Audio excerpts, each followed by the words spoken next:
Hello and welcome to Granada Reports, live with the latest news across the northwest. Hello, thanks for joining us on the programme this evening. The best of humanity. As aid for Ukraine piles up in our region, one northwest charity accuses the government of shaming our country by closing doors to refugees. It's telling us that once you've filled in the form, you then have to go back to Paris or Brussels to have an interview at the visa centre. But the visa centre is showing no appointments available at the moment. Safely home after a harrowing escape from the war zone. The dental student from Bolton having to start his studies all over again after leaving everything behind in Ukraine. Tackling a taboo, the new campaign to urge black men to confront the danger of prostate cancer. I'm on the cobbles, and a bit later we'll be telling you about why you're going to be getting even more of your favourite soap. Stay tuned for that. And we're in for another cold night tonight, with even our towns and cities having a frost. All the weather details are coming up. So please stay with us for that and more. First tonight, the humanitarians rallying across the northwest to call on the government to do more to help Ukrainian refugees. As we come on air tonight, a vigil against the Russian invasion is just coming to an end in Warrington. Protesters, politicians and aid workers were all demanding not just an end to the war, but more visas for those heading to the UK. And all while huge amounts of aid are heading in the opposite direction to Ukraine. Mel Barham has our top story tonight. This is what the generosity of the Northwest looks like. A mountain of donations, all bound for the Ukrainian border. They were aiming to fill 4 lorries. They've been left lost for words by what they've actually received. This doesn't look like 4 lorries to me. It looks more like 20. And that's only one centre. And there are 6 centres like this. There is Manchester, it's far bigger than we are. There's guys from London, from Wrexham. The amount of stuff is beyond belief. But the task here has only just begun. Every one of these bags needs to be opened and processed. They're hoping their first shipment will leave here later this week. But while aid is getting out to those fleeing the war, this shipment came from the Isle of Man. Very few refugees are finding they can make that reverse journey here to the UK. Thousands are now stranded in Europe, many with family in the UK but without visas to travel here. Liverpool-based charity Care for Calais says the situation is chaotic. In the last 24 hours, I have not seen anybody else here except for us, a small charity, British Volunteers, and nobody else is here helping these people. Surely the British government can do more than we can. Yesterday, the government said nearly 12,000 online visa applications had been started but not completed. Just 50 have so far been granted. One of those was for the partner of Peter Cribley from Liverpool. He went out to work in Ukraine 6.5 years ago and managed to escape with his partner Katya last week. They're now in Budapest, hoping to fly back on Saturday, but he is highly critical of the UK government's handling of the refugee situation. If a country like Ireland can give a blanket visa waiver and welcome people in, there's no reason why the UK can't do that. It's just not good enough. Why are EU countries, which have also waived visas, able to do more here than we are if we're so world-beating and top quality and open-hearted, as we've been saying? Well, today the Prime Minister acknowledged the government does need to do more. We are absolutely determined to be as generous as we possibly can. And as I speak to you all, we're processing thousands, clearly, of applications. Clearly, as the situation has got worse, we are going to have to make sure that we do even more. At Manchester's Ukrainian centres, they sorted through more donations, more calls for the visa situation to be relaxed. Your home's been bombed, you've made it either to Lviv or to the Polish border, and then you have to apply online. You may have no English, so there have to be volunteers who will help take you through this. And then even the family package that they've put together, still, you know, it's like you may have a very good friend and their family that you want to bring over. That's not allowed because they're not your direct family. It's not enough. It's too slow. Here, like in Liverpool, they're now closing the door on donations, but continue to ask for money, launching a new fund to help those on the front line with help to buy protective uniform and medical supplies. Mel Barham, ITV News.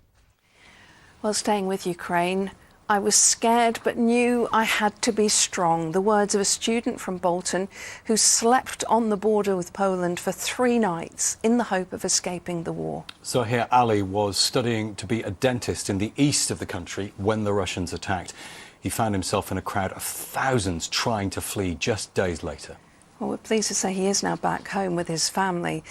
But he says he's left behind a country and people he'd grown to love. He's been speaking to Emma Sweeney. Like, if you saw the gates, you'd run to the gates. No one waited in line. Everyone wanted to get through as quick as they can. Are you scared? I was, but I knew I couldn't let my emotions control me. 12 days ago, Sohair Ali's life was dramatically changed overnight. The student from Bolton had been studying dentistry in the city of Dnipro in eastern Ukraine. But as the Western world struggled to comprehend the reality of a Russian invasion, Sohair, like so many others, had little choice but to flee. So we arrived at the Polish border. It was absolutely madness. We managed to find shelter with a group of UK students that were studying at the same medical university as me. And we got there, people were sleeping on the floor, it was crowded. I witnessed men kissing their wives and children like goodbye, and they knew they had to go back and fight for their country, because if they didn't, then there would not be a life for the next generation. They knew they had to go back to fight for their country. It was horrible. After 5 days of travel, Sohair finally made it across the Polish border and eventually back to the UK. For his parents, the relief was immense. I just wanted to go to the airport and get my son home. That's all I wanted. And your son came home? Yeah, I'm very happy now. Yes, my son coming now. He was upset, but he was really strong. He cried when he saw his son. Tears of joy? Yes. The headlines around this war continue to grow ever bleaker with each passing day, and Sohair must now come to terms with the fact he may never be able to return to his life as a student in Ukraine. All my books, all my belongings, everything is back in my city, in Dnipro. Everything is there. I want to go back. I want to get everything. I want to study there even, but I don't think that's a possibility I can do anymore. What does this mean for you and your degree? I don't have a clue. I'm going to try and see if I can get into universities over here, but I don't have any of my transcripts, my grades or anything, so I can't prove to them where my knowledge is at. So I might essentially have to start from year 1 again. You seem remarkably calm about that. Calm is the only thing I can do. This is just one of the numerous ripple effects caused by this devastating war. A war which for many was unthinkable just 2 weeks ago. Emma Sweeney, ITV News, Bolton. In other news tonight, a JCB driver who had taken cocaine before he smashed into a motorcyclist and killed him has been jailed. Dr. Anthony Hindle was 79. He died after his bike was hit on a road in Forton in Lancashire. JCB driver Joshua Whitaker, who's 24 and from Catterall, has been jailed for 3.5 years. Police and city leaders in Liverpool have announced plans to make using public transport safer for women. The Safer Streets project aims to stop unwanted sexual behaviour across transport routes. New measures include safety training for bus staff, more CCTV cameras and a text service which can be used to report concerns. One of our best-loved actresses, Linda Barron, who starred in the sitcom Open All Hours, has died at the age of 82. Linda from Urmston in Greater Manchester starred opposite Sir David Jason and Ronnie Barker as Nurse Gladys Emanuel. She also played Auntie Mabel in the BBC children's programme Come Outside. Her agent said she was a wonderful actress and a great friend. Medics in Merseyside and Cheshire are trying to get men talking about an illness which many find so difficult to confront. Yeah, prostate cancer is one of the most common forms of cancer affecting men, and for black men those risks are even higher. That's because the illness is usually more aggressive when it hits black men, and it also affects them when they're younger. Well, now a new campaign has been launched in the hope of saving lives. Our reporter Tasha Kachiri has more. This man's telling me, you're going to guarantee me 3 years of life. So I'm thinking, I'm going to be dead by I'm 52. My world fell apart, absolutely fell apart. I was crying like a baby. I cried like a baby. Friends and family gather for this very important event. They share stories, watch films and eat some tasty food. But behind the positive atmosphere, an important message. Discuss your risk.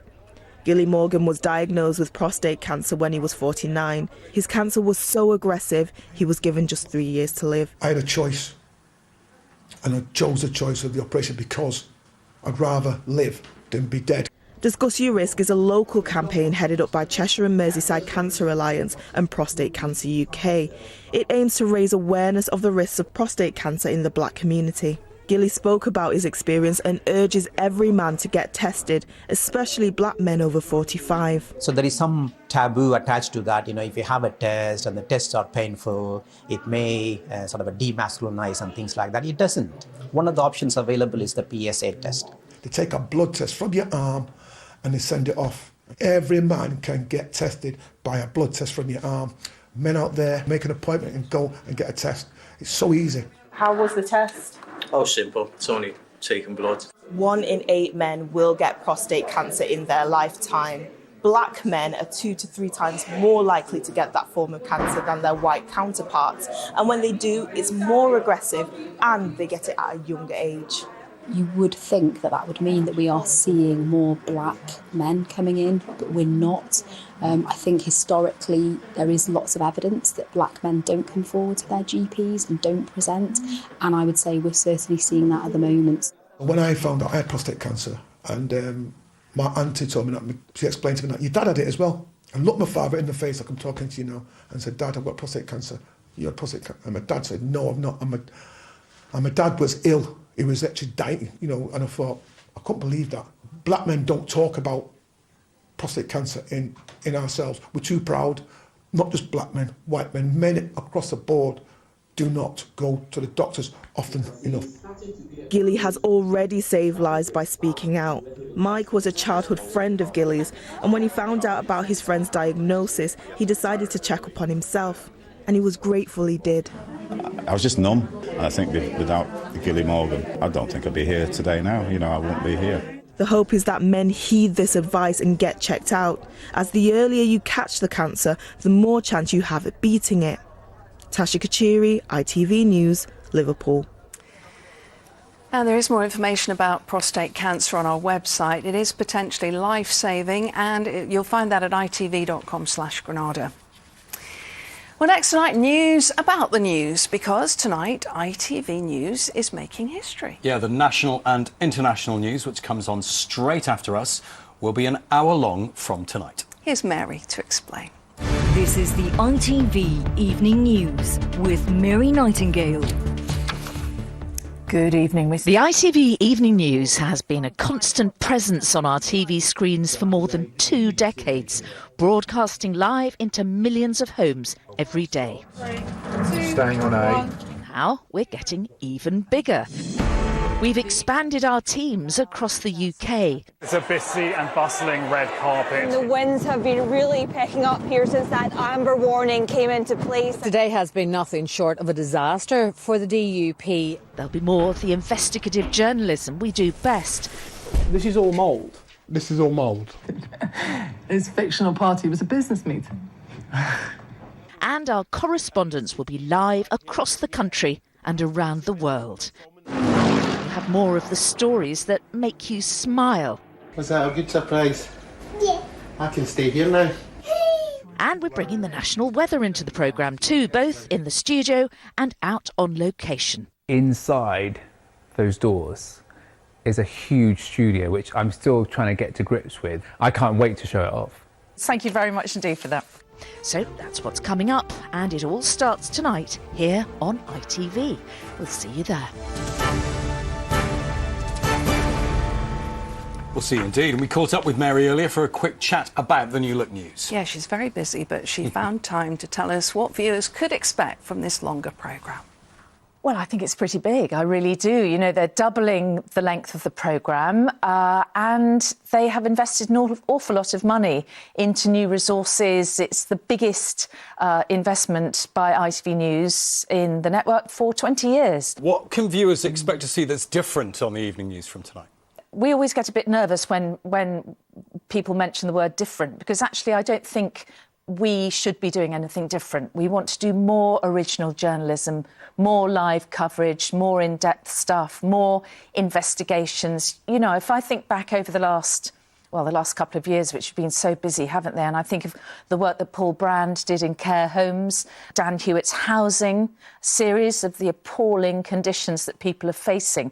So we have this great well of talent at ITV News, and now we're going to have more time to showcase it. So will we be showcasing more of our own journalism, Mary? Yes, definitely. We've taken Hannah Miller from you, I'm afraid, because we wanted her to work for us up in the north of England. But you have so much talent at Granada that we want to actually make use of that. And so I think Granada viewers watching the network news will see some faces that they really recognise from Granada. And I think that's important, you know, because we are... Oh, it sounds like a cliché, doesn't it? But ITV is a big family. I mean, you and I know each other really well, Lucy, over years and years. And I think it's important that we all work together and use this amazing resource that we have that's spread throughout the country. And it's not just news. How big a role is weather going to play in the programme? Weather's going to be huge. I mean, weather is huge, isn't it? It's the British obsession anyway. But I think more than that now, it is increasingly an important, really impactful news story. And think about the terrible storms that have been sweeping the country really all this winter. And with that in mind, we have got Alex Beresford joining us from GMB. And he's going to be with me in the studio towards the end of every programme. And also, particularly during the summer months when weather allows, he's going to be round the country. So if you look out carefully, you might see him up your way. Brilliant. It all sounds great. And, of course, we'll all be watching. Thanks, Mary. Thank you. Thanks, Lucy. Thanks, Rob. Now, a quick reminder that On Assignment is back on our screens at 10:45 tonight. Yeah, in-depth reports from correspondents in America, Turkey and East Africa. Raggy Omar has the details. Tonight, On Assignment, Robert Moore is in Philadelphia, exploring the reasons behind the surge in gun violence seen across the whole of the US, visiting the communities most affected. Turkey has long welcomed refugees, but is now taking a stricter approach to those seeking asylum. Many people, including those fleeing Afghanistan, are facing treacherous conditions, choosing to cross the border illegally in attempts to circumnavigate the system. Anushka Astana is on the border meeting those protecting it and those risking everything to get across. And finally, I'm in Somaliland visiting the ancient cave paintings of Lasgale and finding out how they play into the self-declared state's ambitions for international recognition. That's On Assignment tonight at 10:45. Well, some big news now for Corrie fans. From tonight, the show will broadcast in hour-long episodes following the extension of the ITV Evening News. And just as that happens, one of the show's most intriguing characters is back. Nikki Wheatley returns to the cobbles, and the former sex worker has had a dramatic career change. She's now a teaching assistant. Yeah, quite a change, no doubt, though. Lots of drama on the way for her. Actor KIMBERLY HART Simpson, who plays Nikki, has been chatting to Victoria Grimes. I was looking for someone, actually, who might be able to help me. Daniel Osborne. What do you want with him? Nikki? Kimberly, you're back. When you actually got that call to say, we want you to come back, Nikki needs to come back, how did you feel? Someone once said to me that if they go away on a tram, they're likely to come back. If it's a plane, it might be a bit longer, and if it's death, then obviously, yeah. So I was like, oh, OK, I went on a tram. So I was like, this is a good sign. She's gone away and done a teacher training course. Oh. Yeah, so a teaching assistant course, and that's where she wants to go. Quite a change, eh? Yeah, it's all thanks to you, actually. Me? Let's say I felt inspired. Last time we were on Corrie, it was in the midst of the COVID chaos. How is it different to be back now? I'm getting to see it for what it really is, which I already knew that it was amazing, and I'm getting them feels now, and yeah, it's... You're getting the feels? I'm getting the feels! Yeah. The curry feels. I'm getting the feels, yeah. Oh. And there's other benefits as well. Hair and makeup have reopened officially. It's back, baby, so I don't have to come in an extra hour and a half to do all this. You're not from round here, are you? Not everybody is going to be particularly happy to see her back. Daisy. There's a lot of interesting stuff coming up then by the sounds of it. 100%. It's the best part of Corrie, women fighting, isn't it? Do you know what I mean? You do know him then? Sort of. Well, with Nikki back in Weatherfield, there's bound to be explosive storylines ahead. And the good news for Corrie fans is that from this evening, you'll be able to enjoy an hour-long episode every Monday, Wednesday and Friday. It's because the national news is becoming a longer programme, so it means you get a whole hour of Corrie too. Ian, you're the series producer. What's this going to mean for Corrie fans? Well, you get more of it in one go. We did broadcast a few hour-longs last year just by necessity, and the viewers love them, and people welcome the opportunity to just immerse themselves in our world for twice as long. It doesn't really make much difference to us, to be honest. It's still filmed the same and just makes sense. Now, you were very busy because you've been working with the British Heart Foundation, haven't you, and volunteering at Manchester Piccadilly branch, and there's a very special reason for that, isn't there? Yeah, my sister has a heart condition, so me working there means that and me buying my clothes there actually goes towards treatment for my sister. I'm still volunteering at the minute. I just have to do it when I can. I bet you're chatting a lot in there as well. I can just see you in there. Don't shut up. I don't shut up. And clothes, obviously a passion for you as well. Yeah. So I recycle clothes, and I have a shop in Manchester that I sell from now as well. So, and I just sit with my little sewing machine. You never know, Nikki, if the teaching assistant job doesn't work out, she might end up down at Underworld sewing a few knickers, mightn't she, here and there? Yeah, I'll pitch that story now. Pitch it! She's going to be trouble. Daniel's a decent bloke. It's not him I'm worried about. Great to see her back. Now the weather with Joe. Now that is brew weather. And only boiling what she needs. United Utilities sponsors ITV Granada weather. Big up you, sis. Thank you. A very good evening to you. Hopefully you've seen a little bit of sunshine today, but cloud has been building throughout the course of the afternoon. More sunshine on offer tomorrow with bits and pieces of cloud building later on in the day. It'll be windy, particularly tomorrow afternoon, but should stay dry for most of us with some sunshine around after a pretty frosty start. A cold plunge of air across the UK at the moment. But as we go through the working week, gradually things become less cold and the threat of rain increases as we head towards the weekend. But before that, a bit of sunshine to look forward to here and there. Overnight tonight, under clearing skies, it'll fall away quite sharply temperature-wise. Rurally, maybe down to -2, -3. Even towns and cities hovering around freezing. So scraping of windscreens again tomorrow morning. A breezy old night, but staying dry for northwest England and the Isle of Man. On to tomorrow, a cold start to the day for all of us. The sun will be rising at 6:44, setting at 6:01 tomorrow evening. Tomorrow then, very quickly, things will brighten up. Once that sun gets up, it shouldn't feel too bad, but an increasing wind will make it feel probably chillier than it needs to tomorrow afternoon. It'll be dry, and after a frosty start, blue skies, lots of sunshine, bits and pieces of cloud building later on in the day, and rain just perhaps nudging into the Isle of Man by the very end of the afternoon. But daylight hours for most places will be dry. 10 Celsius, 50 Fahrenheit, won't feel like 10 Celsius because of the wind. Quite a cold day in prospect. Rain will disintegrate as it moves in from the west tomorrow night, so Wednesday will be a dry, fine day. More cloud to end the working week. Temperatures are on the up, but the threat of rain increases. United Utilities sponsors ITV Granada weather. 2 sugars, please. Oh, lovely. Thanks for that, Joe. Well done to all of you who are helping the growing number of refugees at the moment, doing the North West proud. Robert Blakely in Wigan says that his local pub has donated 50p for every pint sold over the weekend. Bit of a win-win here. They've raised £500. They're going to spend that on essential supplies for Ukraine. Great idea. Yeah, good work, good effort. That is Granada Reports this Monday evening. Mary Nightingale is here next with the extended national and international news. Good night. Bye-bye.